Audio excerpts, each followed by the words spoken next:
हमारे YouTube channel सतलोक TV 1008 को like subscribe करें।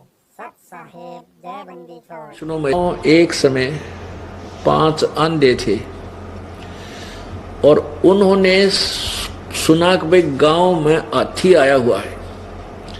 तो वो कहने लगे, वो आपस में उन्हें सलाह करी, चल हाथी देख कर आते हैं। वो चले जा रहे थे, आगे से उन्होंने किसी ने बताया भाई हम हाथी देखेंगे। तो वो आदमी बोले, भाई हाथी के ऊपर देखोगे तुम आंख ना और नियन दो। वो कहने लगे, भाई हमारे हाथ आँखों का काम करें, हमने नो बता दो हाथी किसी है, हम हाथ ला कर उन्हें आइडिया लगा लेंगे। तो उस आँखों वाले आदमी ने हाथी के पास छोड़ दिए। तो हाथी के चारों तरफ घूम गए वह 5 अंधे। एक अंधे ने तो सूंड के ऊपर का हाथ फेरा, नो ये हाथ फेर रहा है, आगे हाथ हट गया तो वहीं रुक गया। एक ने पैरों को का आइडिया लगा लिया, पैरों के ऊपर का हाथ फेर कर देख लिया कि भाई जैसा भी उसने अंदाजा लाया। और तीसरे ने कान देख लिए, काना के ऊपर हाथ फेर दिया।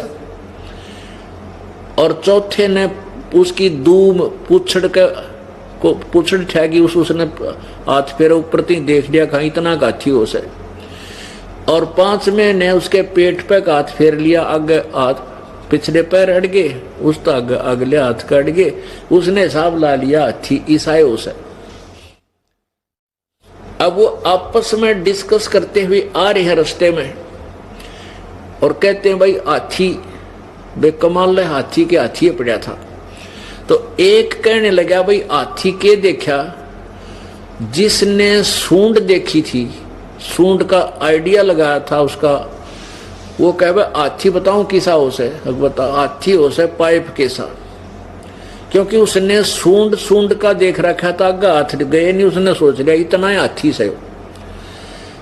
और जिसने पैर देखे थे वो कहने लगे, हाथी तू गलत बता रहा है, मैं बताता हूँ हाथी कैसा था। कैसा था?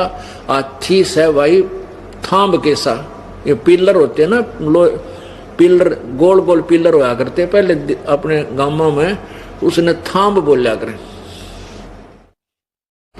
तीसरा जिसने वो कान देख रखे थे वो कहने लगा, भाई तुम गलत कह रहे हो, मैं बताऊं हाथी किसा, हाथी हो छाज कैसा। उसने वो कान देख रखे, इतने बड़े, उनका एस्टिमेट ला रहा था हाथा तक, हाथी हो से भाई छाज कैसा। अब चौथा बोला, तुम भाई गलत कह रहे हो, हाथी हो से पटे कैसा। उसने वो दूम देख रखी थी, वो इतना पूछड़ सा, उसने नो हिसाब सा ला के देख लिया, हाथी तो भाई पटे कैसा होता है, पटे जैसा। 5वां बोला, नहीं भाई तुम गलत कह रहे हो, हाथी हो से बिटौड़े कैसा। उसने पेट पे हाथ फेर रखा था। बिटौड़ा बोले हरियाणा में उपले धरण का एक ऊंचा सा बना देते हैं, उपले यानी गोसे सटो करा कर उसमें, और उसके ऊपर का गोबर की ही प्लास्टर कर देते हैं। वो खरदरा सा होता है, अनइवन सा सरफेस होता है उसका, ऐसा ही हाथी का होता है। तो उसने जो पेट पे हाथ फेर का रहा था, वो बोला हाथी हो से बिटौड़े कैसा। अब वो 5 लड़े, नहीं तुझे नहीं मालूम, मैं ठीक कह रहा हूं। तो वो कह, नहीं तुझे नहीं मालूम, मैं सही कह रहा हूं, मैं देखा है अपने, मैंने खूब अनुभव किया। अब उनको आंखों वाला समझाता है कि सूरदासो ये सारा मिलाकर हाथी है, तुम तो खाम खान लड़ रहे हो। तो पुण्यात्माओं, ब्रह्मा विष्णु महेश और ब्रह्म और परब्रह्म और पूर्ण ब्रह्म, ये उस परमेश्वर के अंग हैं, ये अलग नहीं है। ये अनुभवहीन ज्ञानहीन लोग लड़ाई करते थे उन अंधों की तरह। कोई कहे ब्रह्मा विष्णु महेश फाइनल गॉड है, कोई कहना ब्रह्म तो ऊपर कुछ है को ना, बस परब्रह्म है, पूर्ण है। वो तो पूर्ण परमात्मा परमेश्वर कबीर जी ने हमें डिफाइन किया और सबकी सचिथि बताकर हमें तत्व ज्ञान दिया। अब हमें पता चला कि पूर्ण परमात्मा कैसा है, और उसकी वो पूर्ण परमात्मा ही से इन सबको आहार मिल रहा है। ब्रह्मा विष्णु महेश, ब्रह्म परब्रह्म और हम प्राणी रूप में। तो परमात्मा ने हमें क्या बताया, मन तू चल रे सुख के सागर, जहां शब्द सिंधु रत्नागर। सुख का सागर किसे कहते हैं? जहां दुख नाम की वस्तु ना हो, ना कोई बुखार आवे, ना कोई ताप चढ़े यानी कोई जवर नहीं आवे, ना कितना कैंसर होवे, ना बीपी हाई हो ना लो होवे, ना कोई बालक मरे ना आप मरे, किसी प्रकार का कोई कष्ट नहीं। वो स्थान है सत्यलोक। गीता जी अध्याय नंबर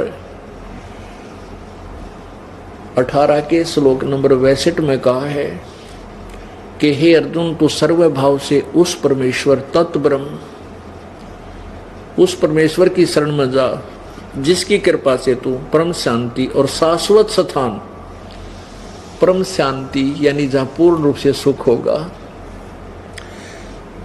और शाश्वतम स्थानम यानी उस सदा रहने वाले स्थान माने लोक को, स्थान को, धाम को प्राप्त होगा, उस सतलोक को प्राप्त हो जाएगा।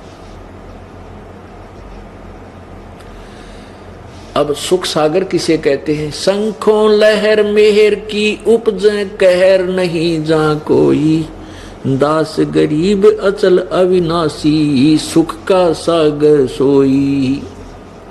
शंखों लहर मेहर की उपजे और कहर नहीं जा कोई, दास गरीब अचल अविनाशी सुख का सागर सोई।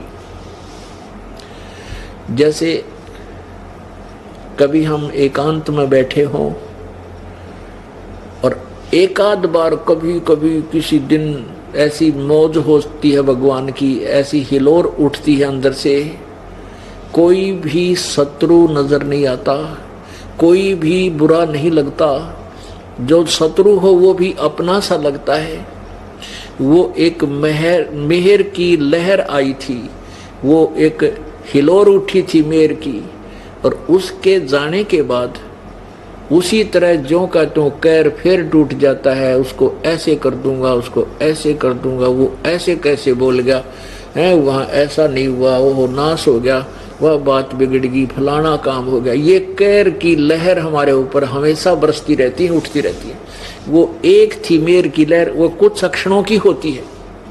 तो वहां कहते हैं सतलोक में शंखों लहर मेहर की उपजे और कहर नहीं जा कोई, कोई कष्ट नहीं, किसी प्रकार की टेंशन नहीं। दास गरीब अचल अविनाशी सुख का सागर सोई।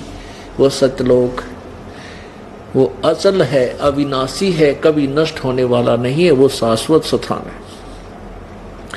उसके लिए कह रहे हैं मन तू चल रे सुख के सागर, जहां शब्द सिंधु रत्नागर। भाई कोट जन्म तन भरमत होगे, कुछ ना हाथ लग्या रे, कुकर सुकर खरबया बोरे, कौआ हंस बुगारे। कोटि जन्म तू राजा की, ना मिटी न मन की आशा, भिक्षुक होके दर दर घूम लिया, ये मिला न निर्गुण रासा। इंद्र कुबेर ईश की पदवी, ब्रह्मा वरुण धर्म राया, विष्णुनाथ के पुर को जाके तू फिर भी उल्टा आया। असंग जन्म तन मरता होगे, जीवित क्यों न मरे रे, द्वादश मध्य महल मठ बोरे, बहुर न देह धरे रे।